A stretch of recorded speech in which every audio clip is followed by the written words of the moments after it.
Hey gang, back with another video for you today, and today I'm doing a series of videos today and tomorrow on discontinued fragrances. Started out earlier today with a video called Why Do Fragrances Get Discontinued, and I have 3 additional videos with this one and 2 more after this, all on fragrances that I have or I like that are getting discontinued from different brands. Today it's all about Bottega Veneta's Parco Palladino collection of fragrances. From what I found out, they're all completely discontinued.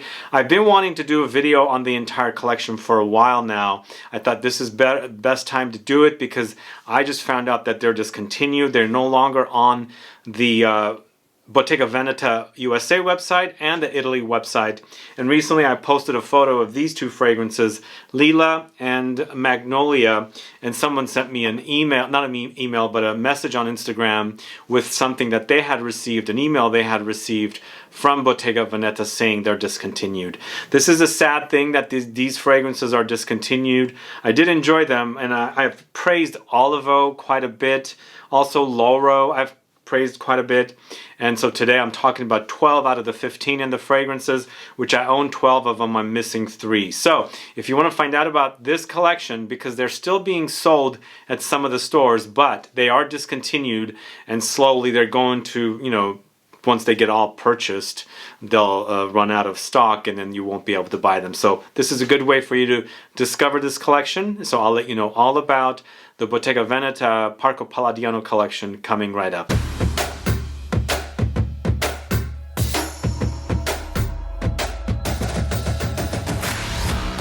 Thanks so much for tuning in. This is Sebastian with Smelling Great Fragrance Reviews. Yes, today I'm talking about Bottega Veneta's discontinued Parco Palladino collection of fragrances. And it was kind of interesting because I posted a photo, as I said, of these 2, and I got that message that said these are no longer available, they're discontinued. So while I got the message, I was at the gym working out, and I instantly went on Bottega Veneta's website, looked up, they have no fragrances listed. I also went to the Italian Bottega Veneta website, same thing, no fragrances listed. So I thought maybe they're kind of getting out of the fragrance business, but I recently heard that there were 2 flankers of their signature lineup of fragrances coming out.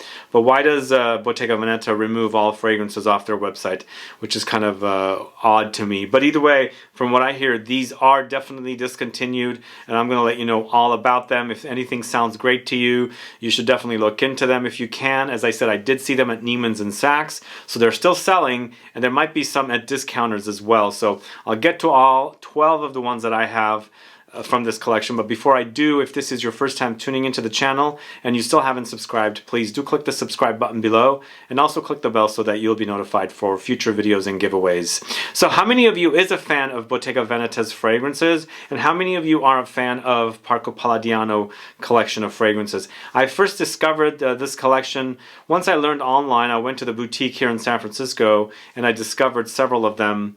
Was it 2018 or 2017? One of those years I discovered them, and I enjoyed them, but I felt like I was waiting for them to come to like one of the stores, which they never did. None of the stores like Neiman's, Saks, Bloomingdale's, is there any other store? Nordstrom's. They never brought them in, so it was hard for me to go sample them. Eventually I ended up with 12 of them, and I do enjoy the collection. Once I sampled them on my travels, I sampled many of them in places like Harrods and things like that. So I'm going to talk to you about all the 12 fragrances I own, let you know what's missing, and then also I'll give you a ranking of the entire list. But we're going to start out first with this fragrance focusing on violets. This is Violetta. This is IX Violetta, launched in 2017. It's Sidonie Lancesseur who created this. So this one features notes of violets, musk, and woodsy notes. So it's definitely powdery experience. Violets do have a powdery experience. And with this one, I'm not getting any of the leaves. It's mostly the flower, and I also pick up iris. The powdery experience here is irisy, along with the the violet smell, the violet flower smell. So it is definitely on the powdery side. Definitely has musky touches, and of course woodsy touches are all prominent here. Might lean a little feminine, but It's definitely decent, but if you recently recall, I did my two-part notes ranked video. I did not feature violets. I also did not feature violet leaves on that list.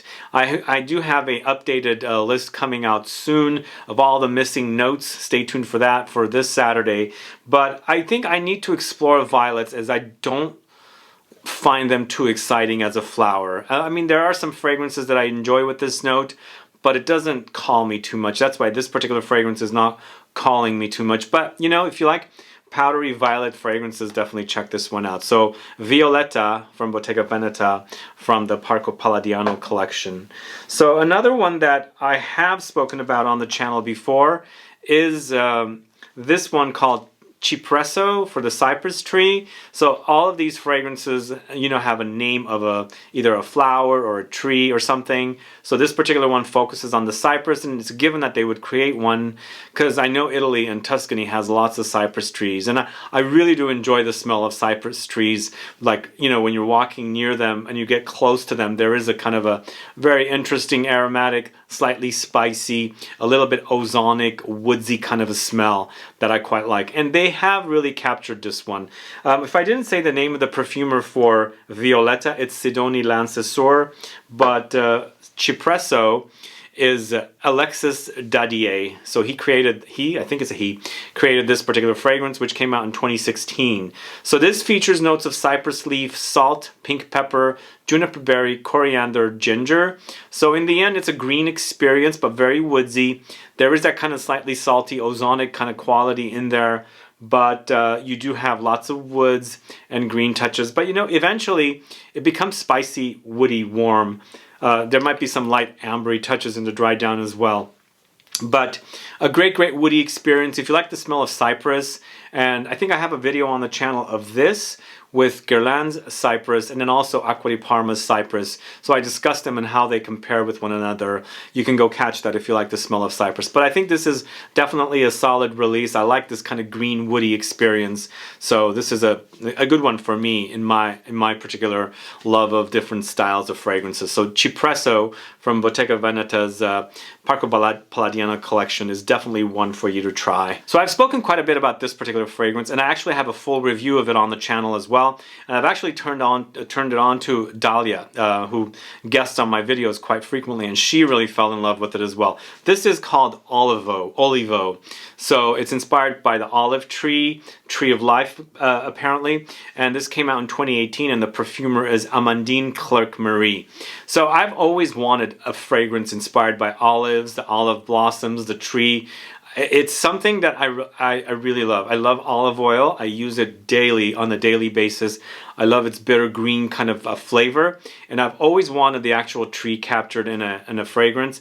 They really have done a great job with this one, and I've used this one quite a bit, and I think this one definitely for me deserves a backup bottle now that I know that this collection is discontinued. But what I like about this one is that it has this green olive accord with green notes, woods as well. So it is such a great fragrance. I love its greenness, its bitterness, and earthiness all together. I love that about it. So there's also some light ozonic touches, very aromatic, and you know, it settles to kind of a bitter, amber, balsamic kind of a fragrance, because you know, you've got this bitterness from olives. If you've ever bit into a raw olive, don't ever do it. But the bitterness, it's not as bad here, but kind of translates here, and I like that bitterness about olive trees.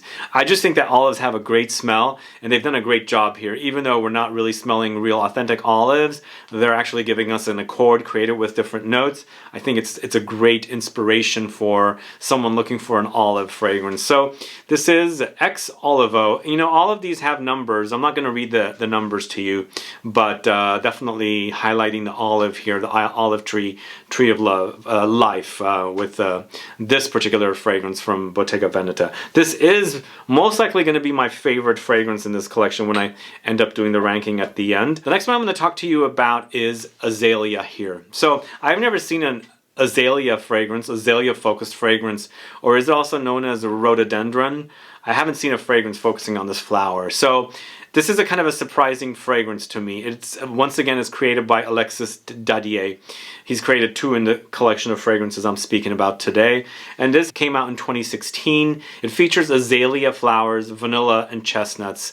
Very interesting combination. So I don't really remember what azaleas smell like, but to me this is kind of a warm and vanillic experience with some kind of an azalea flower smell. So I want to go smell azalea flowers now because I do need to see what they smell like so I can come back and report back on if this particular fragrance does smell like azaleas. But to me what I'm getting is some nuttiness with floral touches, and there's some sweet creamy experiences in there as well. Lightly powdery, some fruitiness. And then, you know, of course, vanillic, balsamic touches as well. So this is more of a warm, spicy wearing experience. It's kind of bordering gourmand, but I do have to say these fragrances are not thick. So if you're the type of person that doesn't like thick fragrances, you might enjoy these fragrances. But if you are the type of person that likes them thick, heavy, you might not dig these fragrances. But I think as a particular fragrance style here with azalea, it does act a little thicker because the experience is kind of going gourmand, if that makes sense. So it's an interesting fragrance. It's not a hate, but it's not a 100% love either. Maybe because I'm not understanding the azalea flower. I got to go, you know, experience azaleas. Either way, though, definitely check out azaleas if you like the idea of this particular fragrance with azalea from Bottega Veneta. So this next one is also definitely a top 5 in this collection. I think it's a great fragrance. I love the idea of laurel trees, bay laurel, bay leaves, things like that. And they smell great, really, really great. And this is called Lauro for Laurel, and created by Daniela Roche-Andrier, and it launched in 2016. It is an herbal aromatic explosion. If you like the idea of herbs, this is definitely one for you to try. Herbs and spices, because for me, laurels, I would categorize it either as a spice or an herb, so I'm going to go with spice for this one. But it features lots of laurels, sage, labdanum, vetiver, rosemary, pepper, geranium, and mint. And as you can see, all the aromatic herbs are there with, you know, some other spices and things like that. It wears great. It's very, very green, very, very herbal, lightly camphoric, but spicy, woody, and then, of course, green as well. Really, really a great scent. I think they've done a great job here. And again, as I'll say, just said it earlier, these are not intensely thick fragrances. So some of you might not be happy with them because they are kind of on the pricey side. But if you like the idea of fragrances inspired by one particular ingredient, which I am, I think their fragrances are really, really great. And I think the perfumers, to an extent, have done a great job with most of these fragrances. I do enjoy Lauro a lot. It's definitely top 5. It could be top 3. So Lauro from Bottega Veneta is really, really great. Check it out if you don't know it. So the next one I'm going to talk to you about is one that's called Silvia Blue. So this is translated to blue sage. This is created by Quentin. He's created 2 or 3 different fragrances in this collection. Definitely he created this one, blue sage, and you do experience the blue sage qualities, but I get lots of fruits in this one. So if you like aromatic notes with fruits, definitely check this one out. But this features notes of sage, pear, apple, lavender, ISOE super, musk, rose, magnolia, freesia, green notes. So there's a lot going on here, but for me, it's very aromatic with the sage. It is, after all, called blue sage or Silvia Blue. And then it's inspired by that note, but then you have lots of apples and pear here. So it's kind of a juicy, kind of succulent contrast of fruitiness with the aromatic touches, but then you got lavender and lots of woodsy touches as well, and it definitely gets musky. So it's a great creation. I think he's done a pretty good job with this one, and I do enjoy this one. This one's definitely not top 5. It's definitely in the top 10, but I'm not sure where it's ending up currently. But I think, as I said, if you like the idea of fruits, kind of succulent, juicy, you know, fruits, like when you bite into a pear or apple and you've got the juice dripping down, that kind of succulent juiciness is what I'm talking about, then you might dig this one. Again, keep in mind, it's got lots of sage and the fruits together with the musk. So that's Silvia Blue from Bottega Veneta. So a couple months ago, I actually posted a photo on Instagram for this particular fragrance, MELAGRANA, and I was trying to tag Bottega Veneta on Instagram, and it turned out I couldn't find them, so I had to do some searches online turns out they don't have an Instagram account. They've completely shut it down, which is kind of odd. So now if I'm ever going to post a photo of Bottega Veneta fragrances, I'm not going to be able to tag them. Either way, MELAGRANA is so good, guys. If you like fragrances like Rouge Trafalgar from Dior, this is one that you should check out. And MELAGRANA basically translates to pomegranate. So you've got the pomegranate note here, along with black currant and cedar.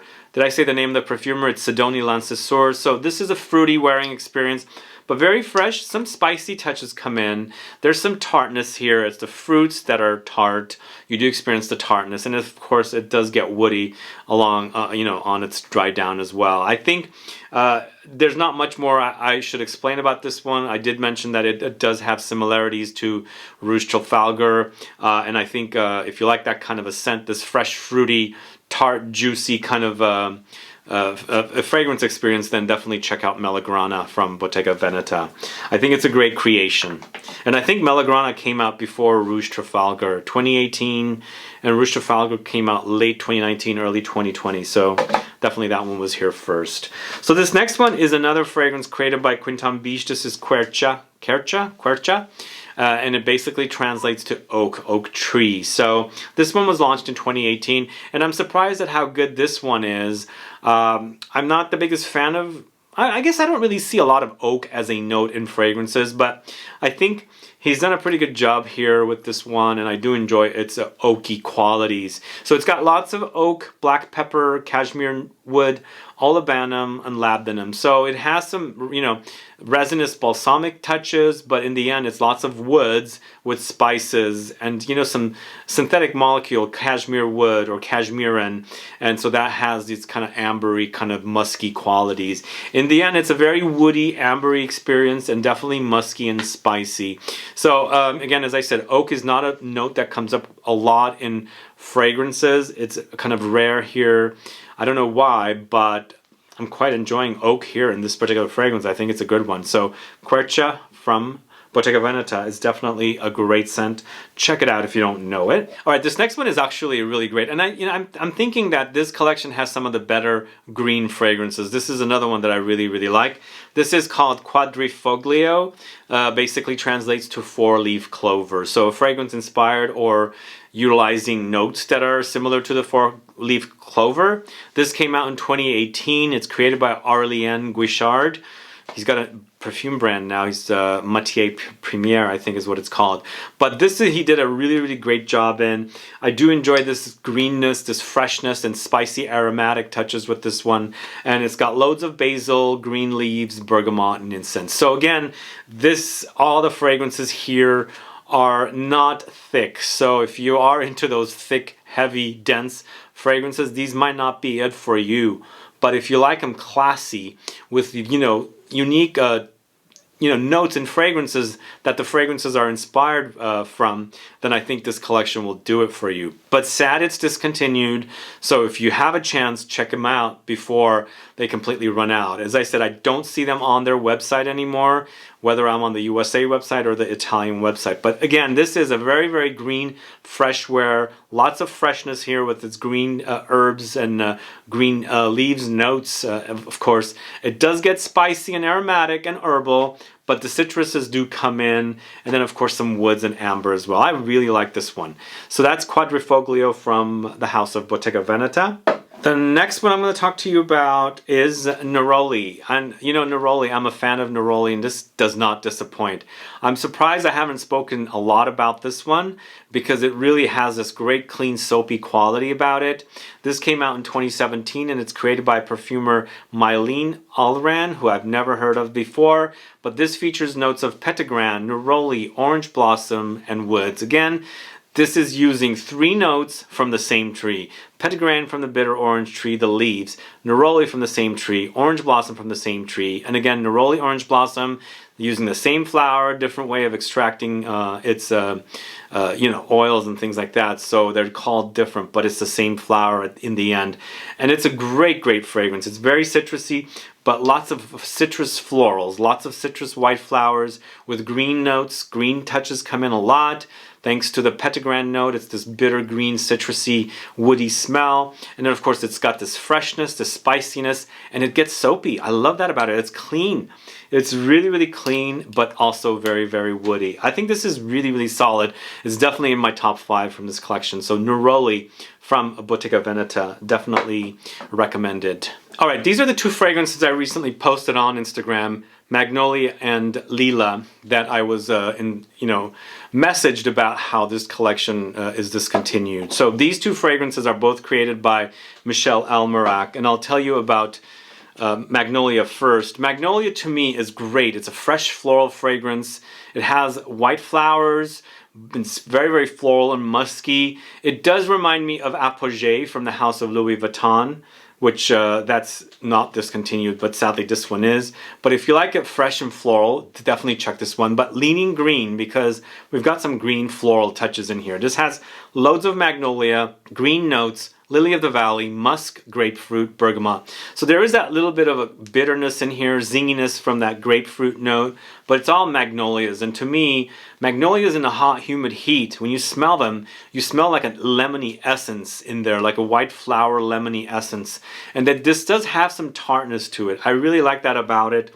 Tartness coming from the grapefruit and of course some lemony touches from the magnolia, but lots of lily of the valley. So you've got to like this lily of the valley note in fragrances, but the combination of the magnolia, green notes, lily of the valley, the juiciness of the citruses and all that musk, it's really, really great. So Magnolia is another great one from this house. And the last one I'm going to talk to you about is Lila, focusing on the lilac flower, not lily. I almost thought of lilies.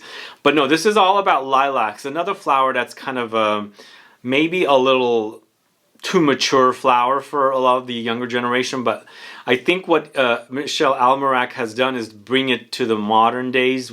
Even though this is not my favorite creation because it does have marine notes, it's still definitely tolerable. And I think marine fragrances are definitely a lot modern and people seem to like it. So he's blended the lilac note with the marine notes. But this came out in 2017. Again, Michel Almerac is a perfumer here, and we've got notes of lilac, salt, musk, sea notes. So in the end, it's a floral experience. If you've ever smelled lilac flowers and how great they smell, they're an amazing, amazing flower. In fact, on the channel, I have a whole video on lilac fragrances. This is featured in that video.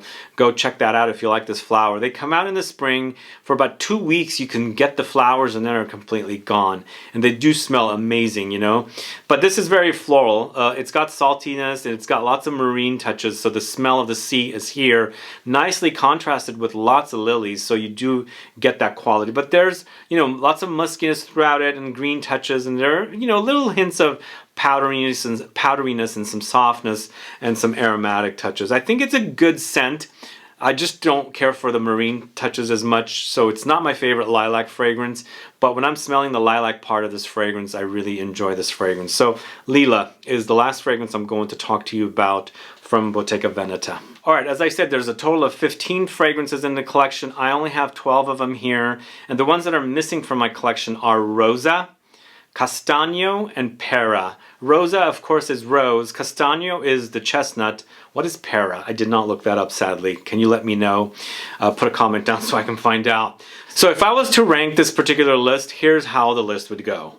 At number 12, Violetta. Violetta turned out to be my least favorite in the collection. It's just not, it probably has to do with that note. I'm not the biggest fan of violets. I like the leaves, but not the flowers as much. And as I said, I did not feature violets in my ranked notes list, which I'm going to come back to on this coming Saturday. My number 11 would be Azalea. You know, it's a good one, but it had to go there. Number 10 is Lila. Lila, again, it's there because of the sea notes. Otherwise, I really love lilacs as a smell. Number 9, Quercia. That's just the way I'm ranking it, and that's how I'm feeling about these fragrances. Silvia Blue is at number 8. Quadrifoglio is at number 7. At number 6, it's Magnolia. That's a good one. But the way I'm ranking it, that's the way it's going to go. And some of these are close, you know, they could fluctuate. Number 5, Cipresso. Number 4, Melagrana. Number 3, Lauro. Yeah, it's the top 3. Number 2, Neroli. And number 1, my special favorite, Olivo. I just love that. And I think I like it because the way it smells, and also because there's nothing out there that focuses on olives. I just really, really love that. I love the olive tree, the tree of life, obviously. Anyway, those are my rankings for this particular collection. As I said, I'm listing 3 of them. I don't have Rosa, Castagna, and Pera. If you know about those fragrances and you like them, do let me know. Put a comment down so I can find out. Either way, guys, these are discontinued now from what I hear. If you're a fan of them and you don't own them, go find the fragrances at any places you can, if you can get deals and things like that, because once the word gets out that they are discontinued, people will snatch them up, and then they'll become rarer to or harder to find. And you know what happens when they're hard to find? People jack up the prices and they'll be very, very expensive. Again, I only have these 12. It's a total of 15. I'm missing the 3, Rosa, Castagno, and Pera.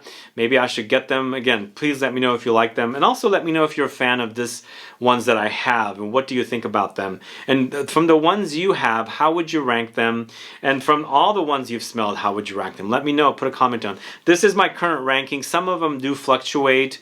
Like Cipresso and Melagrana would fluctuate. Quadrifoglio and Magnolia would fluctuate. So it's a bit up there, but this is what I'm feeling with this collection. Either way, guys, stay tuned for 2 more videos tomorrow on discontinued fragrances. And if you haven't caught my earlier fragrance video on why fragrances get discontinued, please go catch that so you don't miss out on those 2 videos. Anyway, guys, thanks so much for tuning in today. If you have any questions or comments, please list below. Please like this video. Please share it. Follow me on Facebook, Twitter, and Instagram, and I'll be back with more videos very soon. Have a good one. Goodbye.